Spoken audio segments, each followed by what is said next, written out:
galera, voltamos para fazer a nossa revisão. É isso, professor Jorge? É isso aí. Vamos fazer um resumão aí da aula dessa odisseia humana aqui na Amazônia. No Brasil, a gente entendeu que, inclusive, muito do Brasil não era de Portugal, era Espanha. É isso, Rogério? Mesmo, exato. Então vamos lá, já começou a aula. Começou. Vamos lá, galera. Vamos lá no quadro, aula 10.2, Evolução e Colonização da Amazônia, parte 1. Vamos lá. Começamos ali sobre os bandeirantes, né, Rogério? Exato, professor. Eles começaram a andar por aqui lá pelo século XVII. As expedições vinham em busca de metais preciosos, pedras preciosas, sem falar que também eles aprisionavam os indígenas. Rogério do céu, então quer dizer que aqui sempre foi motivo de exploração, né, Rogério? Isso mesmo. Lá no século XVII, né, professor Jorge? É isso aí.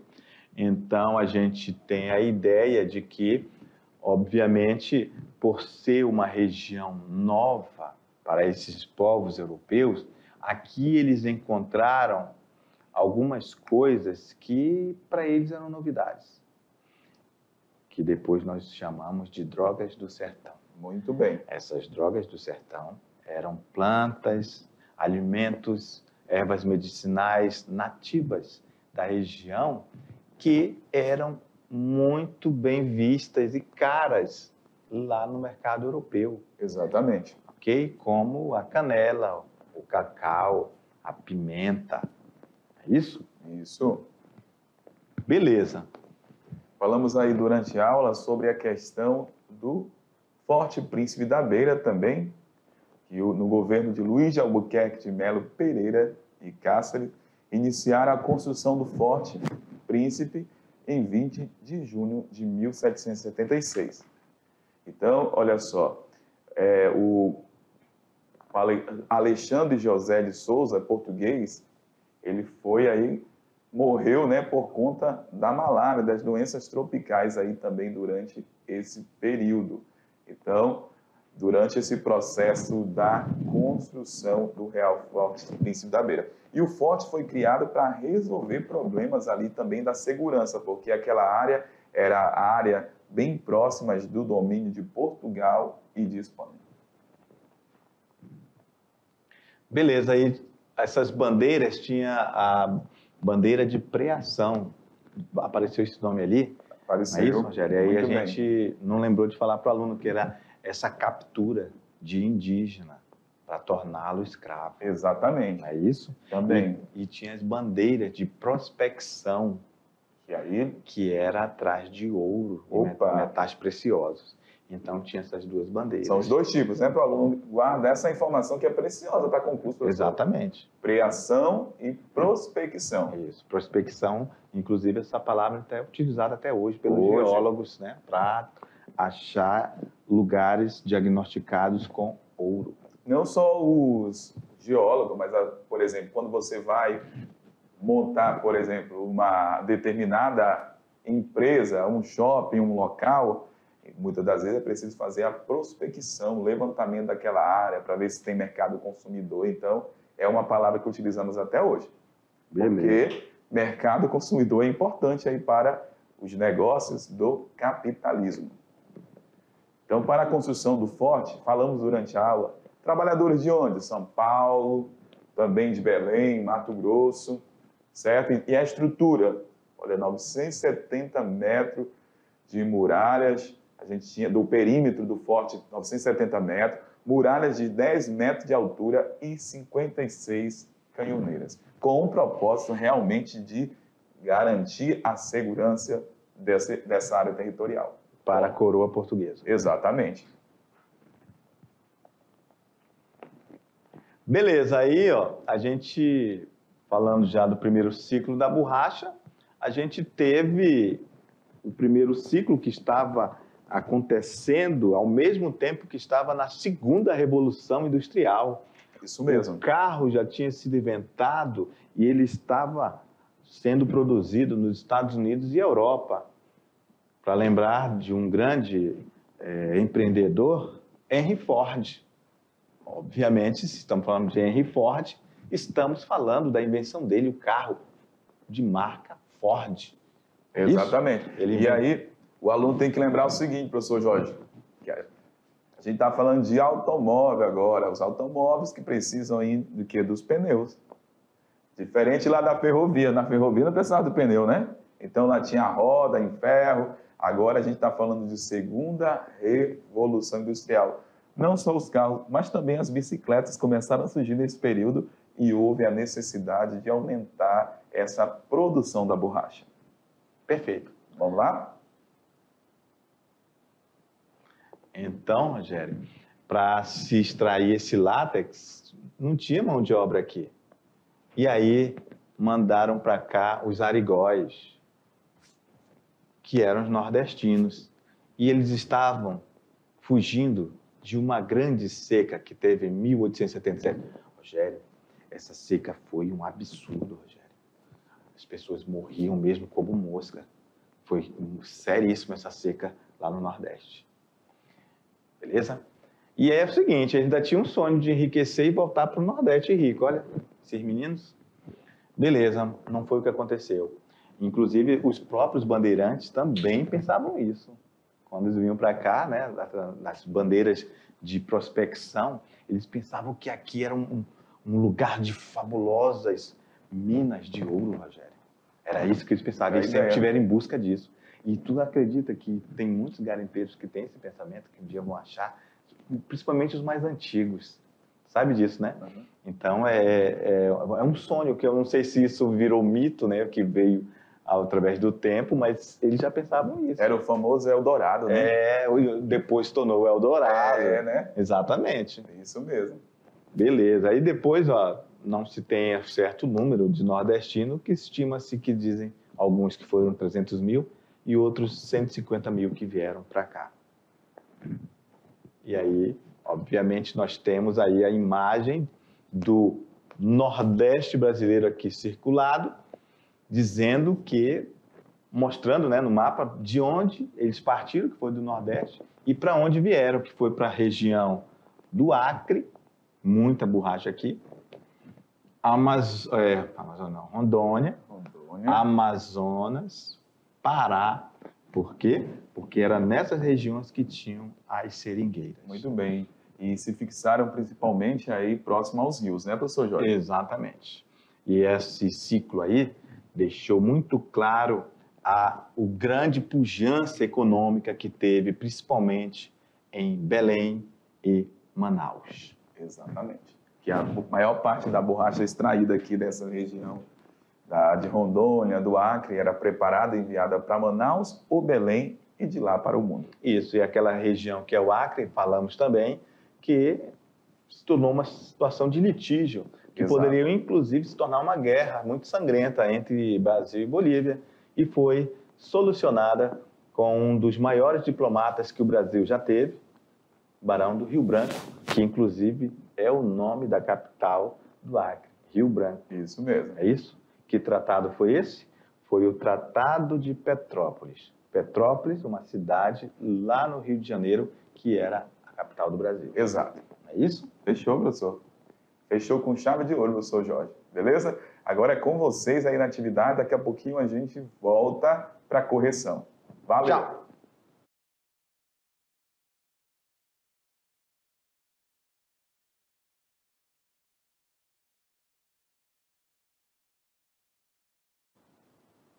E aí, galera, voltamos agora para fazer a correção. Foi tão rápido que não deu nem tempo. Eu estava olhando para o relógio para ver se ia tomar uma água, mas não deu tempo não. Já voltei aqui, porque a gente está ansioso para fazer a correção da sua atividade. Você está ansioso, Rogério? Eu estou demais, porque... Então vamos logo. Bora agora. Bora, que até a Japa tá, que ela ficou rindo ali, olha lá. Bora, né, Japa? Bora agora. Questão... Eita, Rogério, a gente já começa aqui, detonando essa questão aí, Rogério. Presta atenção, FGV, meu amigo. Exatamente. FGV é terror, é ou não é, Adelina? Fundação é Getúlio terror Vargas, aí de concurseiro. Vamos lá. No tratado assinado em 1903, ficou acordado. Olha aí. Acordado, Rogério. Será que ele estava dormindo? Não, não é isso. Firmado. Acordado vem da palavra acordo. Vem do verbo acordar. Ok? Firmar, né? Firmar o compromisso brasileiro de construir a estrada de ferro Madeira Mamoré. Exatamente. A garantia de trânsito pelos rios da região, a cessão da região meridional do Acre por parte de quem? Da Bolívia, para ter acesso onde? Ao Brasil. Ao Brasil através dos rios para escoar a matéria-prima deles, que era o látex, beleza? E o recebimento de compensações por parte do governo boliviano que resultaram no pagamento de uma indenização de 2 milhões. Rogério, isso é muito dinheiro até hoje. Exato. Imagine na época. É um absurdo o dinheiro. Hoje poderemos dizer que estamos falando de bilhões de reais. Bilhões e bilhões. Não tenho nem estimativa de quanto é isso hoje. Tá? Mas eu sei que é muito dinheiro. Vai mais de 1 bilhão aí, com certeza. Com certeza. Muito mais. De libras esterlinas, por quê? Eu sei que é muito. Porque as libras esterlinas é a moeda dos ingleses. Muito É isso, muito né? valorizada até hoje. Beleza, por parte do governo brasileiro. O texto se refere mamão com açúcar. Muito tranquila essa Mamão questão com mesmo. açúcar. De novo, Aldelindo, vai lá. Mamão com açúcar. Olha aí. Estamos falando do Tratado de Petrópolis? B. O Acordo de Washington. C. Tratado de Ayacucho? D. Tratado do Rio de Janeiro. Ou letra E. Acordo do Bolivian Syndicate? Obviamente, sem mais delongas, meu querido, foi o que o professor Jorginho falou no final do resumo. Exato. Tratado de Petrópolis. Muito bem. Alguma observação? Tranquilo. Tranquilo, né? 2. No século XIX, o primeiro ciclo da borracha em território rondoniense. Vamos lá. A. Que ele possibilitou o adensamento dos núcleos de povoamento, tanto nos vales dos rios, quanto nas áreas elevadas da Chapada dos Parecis. B. Diagramação. B.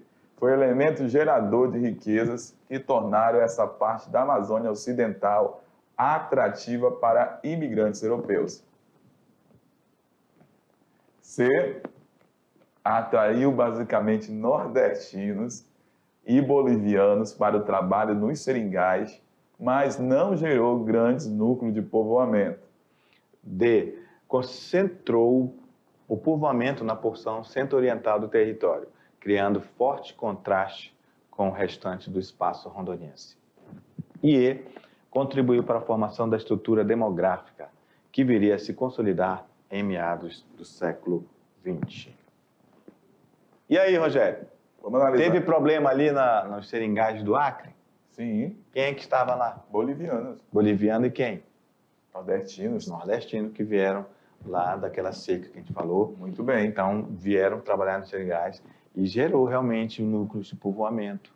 É isso? A D aqui, quando fala, concentrou o povoamento na porção centro-oriental do território, foi mais na região para o norte e também na região noroeste, que a gente pode colocar aqui do estado, e não gerou, como que está falando aí, ó, concentrou povoamento, não concentrou nada nessa região. Porque se você está falando que concentra, ele também está dizendo que, ó, subjetivamente, que também está fixando, né?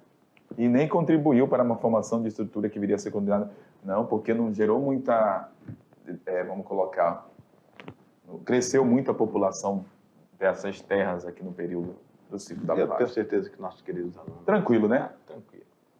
Questão 3. O Real Forte Príncipe da Beira foi inaugurado em 20 de agosto de 1783 e constitui hoje o mais antigo monumento histórico de Rondônia.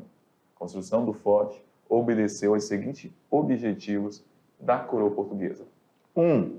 Defender as fronteiras portuguesas dos confrontos contra os espanhóis. 2. Pacificar os movimentos nativistas e emancipacionistas que ocorriam na Amazônia. E, Rogério, emancipacionistas. O que é isso? Olha aí, professor Jorge. O que é emancipar? Emancipar é dizer que aquela pessoa vai já ser livre. É isso? Então as pessoas ali estão querendo o quê? Os nativistas. Quem são os nativistas? As pessoas natas da região, não é isso? Diz que eles queriam a liberdade deles. Estavam dizendo que estava tendo movimento dos indígenas querendo essa terra para ele, olha só. E estava tendo um maior problema. Então, se quer dizer que quer pacificar, então quer dizer que estava tendo guerra. Exatamente, estava tendo vários problemas, né? Vamos lá, 3. Intensificar a atividade comercial ao longo dos rios Guaporé, Mamoré e Madeira. 4. Fixar como territórios portugueses as terras ao longo do Rio Amazonas. E aí, professor? Aquela que você falou há pouco a gente tem aí como resposta. Vamos analisar. Deixa eu voltar aqui para a gente verificar. Está falando defender as fronteiras portuguesas dos confrontos espanhóis. Isso aqui está certo, né, Rogério? Pacificar os movimentos nativistas emancipacionistas que ocorriam na Amazônia. O que mais? Intensificar a atividade comercial ao longo dos rios Guaporé, Mamoré e Madeira. Isso aqui está certo. Atividade comercial ao longo. E fixar como territórios portugueses as terras ao longo do rio Amazonas. Beleza? Então, vai ser a letra... Só vai estar errada aqui, ó, A2, tá? Então, vai ser a letra E, mas essa 2 não deveria estar aqui. Exatamente. Tá bom? Muito bem. Marque aí. Beleza? Teve um errinho aqui na letra E, nessa emancipação aí, que não teve essa emancipação, não. Exatamente. Muito bem. Vamos lá, questão 4. Qual era a função do aviador no contexto da extração da borracha na Amazônia durante o ciclo da borracha? A. Contratar o serviço dos seringueiros e organizar econômica e administrativamente as regiões onde era extraída a borracha. B. Levar os imigrantes nordestinos para as plantações de seringas, protegendo-os de ataques indígenas. C. Transportar de avião cargas com látex para os Estados Unidos e Europa. Até a Japa Rio. Vamos lá. A. D. Construir aeroportos nas regiões das plantações de seringueiras com a finalidade de escoar produto para fora do país. Ou E. Apresar e empregar a força do trabalho escravo indígena na extração da borracha. Então, Rogério, estamos falando das casas aviadoras, Exatamente. Contratar serviços dos seringueiros e organizar economicamente e administrativamente as regiões onde eram extraídas então tá tranquilo, né? borracha. Exatamente. Então, essa aqui está muito legal. Eu acho que ela está perfeita. Levar os imigrantes nordestinos para a plantação de seringa. Não existia plantação de seringa, elas já estavam plantadas. Exatamente. É isso? Transportar de avião, meu Deus do céu. Construir aeroporto, meu Deus do céu de novo. Apresar o emprego da força do trabalho escravo indígena, também não. O índio, foi muito difícil aprisionar, pegar esse trabalho do indígena, porque ele era muito arredio, ele não sabia, ele não era disciplinado, por exemplo, como o negro, o trabalho negro. Muito bem. Era muito diferente. Com certeza. Então, e ele sofreu muito, o indígena, com isso, porque eles morreram muito por causa disso aí. Verdade. Beleza? Né? Então vai ser a letra A. Contratar o serviço dos seringueiros e organizar econômica e administrativamente as regiões onde era extraída a borracha, Rogério. É isso aí. Então fechou, né, professor Jorge? Por hoje, a gente volta daqui a pouco. Galera, valeu, tchau! Tchau!